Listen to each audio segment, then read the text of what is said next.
Hello and welcome to More Talks. I am WC Moore. This is Biden talking about his COVID-19 response. Making progress. Nationally, daily cases are down 47%. Hospitalizations are down 38% over the past 6 weeks. Over the past 2 weeks, most of the country has improved as well.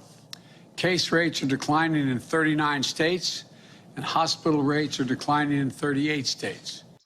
This is obviously very good news, but this is also October, and the northern states are going to start having their seasonal changes. So any seasonality is going to start taking effect, and the northern states are probably going to start increasing in cases. We're down to 66 million, still an unacceptably high number of unvaccinated people from almost 100 million in July. But to get the herd immunity, you only need 70%. And so if there's only 66 million people left in the country that haven't been vaccinated, then if that's not 70%, you're damn close to it. That's important. It's important progress. But now's not the time to let up. We have a lot more to do. We're in a very critical period. And also, what about the people who have had COVID and have natural immunity now? I've had COVID, so I've got natural immunity, so I don't need a vaccine. As we work to turn the corner on COVID-19, first, we have to do more to vaccinate the 66 million unvaccinated people in America. It's essential. Again, unless they've had COVID themselves. Then there is natural immunity there. Natural immunity is stronger than the vaccine immunity. That's why these vaccines are already having booster shots. Once you've started with these vaccines, it looks like you're going to have to keep on going and get vaccinated every 6 months. It's going to be like the flu shot.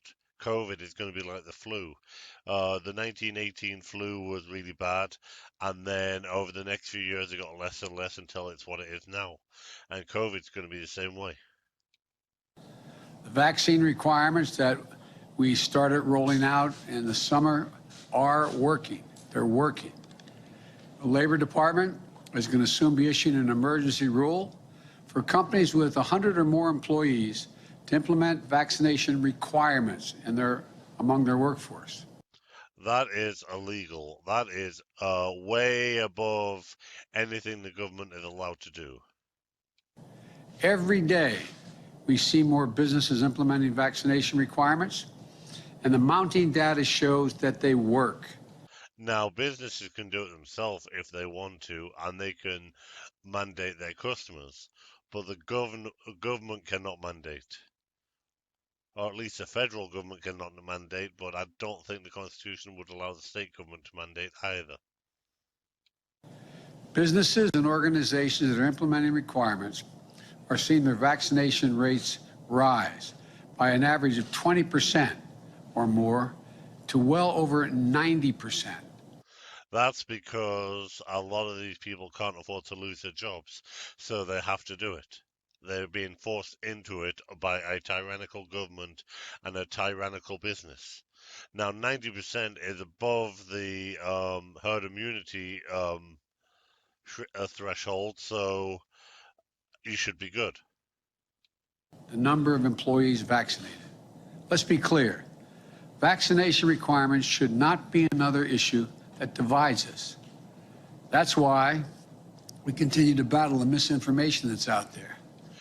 What misinformation? A lot of the misinformation is from you guys. Dr. Fauci has lied on and off from the beginning, so how can we trust him?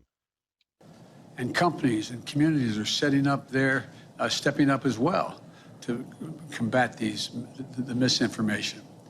Southwest Airlines, at the head of the pilots union and its CEO, dismissed critics who claim vaccination mandates contributed to flight disruptions.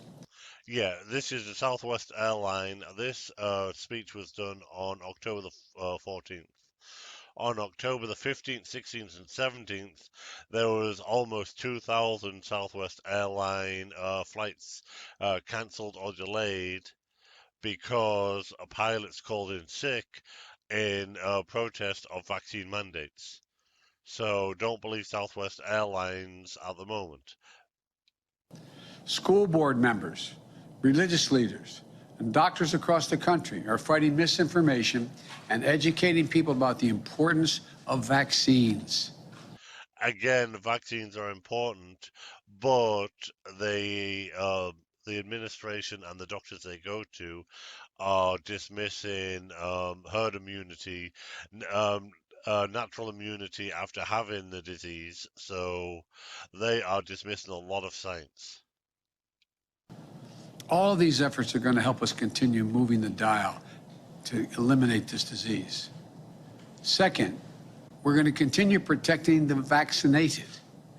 This week, the Food and Drug Administration and the FDA is reviewing data on Moderna and Johnson & Johnson boosters. We expect a final decision from the FDA and the Centers for Disease Control and Prevention, the CDC. Is this still under emergency, or is this actually the FDA approved now? Because all this FDA approved stuff so far hasn't been real FDA approved, it's been approved for emergency use. So is this still only approved for emergency use? If so, you have no backup if you're being made to take the vaccine and something happens to you. CDC in the next couple of weeks.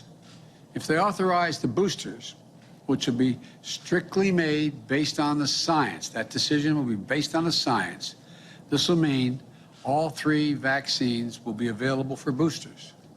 Again, Biden and everyone who's all for these vaccines always say based on the science. But science is not a no, science is not totally a yes or no thing. There is some gray areas, and they don't listen to both sides of the argument. They only listen to one. Biden also said during the presidential campaign that if this vaccine came out under Trump, he wouldn't take it because he couldn't trust it. Kamala Harris said the same thing, and this is still the same vaccine, but Trump wasn't elected, so they're all in on it. That is too hypocritical for my liking that they're doing this because they're in power now, and they would have been against it if they weren't. So you're not believing in the science, you're believing in politics here. Already, more than 1 out of 3 eligible seniors have gotten their 3rd shot, the booster. And we're going to continue to provide that additional protection to seniors. And how many boosters are they going to need? Is it going to be every 6 months? Then I want to see how many of you politicians have money in these companies that are providing these shots, because you've got to follow the money. And others as we head into the holidays. These boosters are free. I'll say it again, they're free, available, and convenient to get. They're free to us, maybe, but somebody's paying these companies, which is the government. So is this a big Ponzi scheme? Is this a big money laundering operation? Third point I'd like to make, we need to continue to keep our schools and our students safe. 96% of school districts are fully open with children back in the classroom and for in-person learning. That's because a lot of the evidence says that children are highly unlikely to get this. And if they do get it, they're highly unlikely to die from it. So they are in the smallest percentage of people to have any long-term effect. So why do anything with them? Leave them, leave them be. We have been able to do this because we provided our schools the resources they need to protect children and the educators, as well as the staff that works in the schools. We've been encouraging schools to implement important health measures like masking, testing, and getting everyone vaccinated who is eligible to be vaccinated. Now, I know parents out there are anxiously waiting for a vaccine for children ages 5 to 11. No, we're not. We're hoping you're going to leave our kids alone. The good news is the FDA and outside experts from the CDC are set to make its determination as to whether the vaccine will be authorized for that age range in the next few weeks. If authorized, we are ready. We have purchased enough vaccines for all children between the ages of 5 and 11 in the United States. If you mandate that, then my kids are going to have to withdraw from school. And I'm not home to homeschool them, but we're going to have to figure something out to do. And it'll be convenient for parents to get their children vaccinated at trusted locations, and families will be able to sleep easier at night knowing their kids are protected as well. What are long-term side effects? That's what I want to know before I think about vaccine. What are the long-term side effects to me and my children? Let me close with this. The plan I laid out in September is working. We're headed in the right direction. We have critical work to do, but we can't let up now. My team and I are doing everything we can, but I'm calling on more businesses to step up. I'm calling on more parents to get their children vaccinated when they are eligible. And I'm asking everyone who hasn't gotten vaccinated, please get vaccinated. That's how we put this pandemic behind us and accelerate our economic recovery.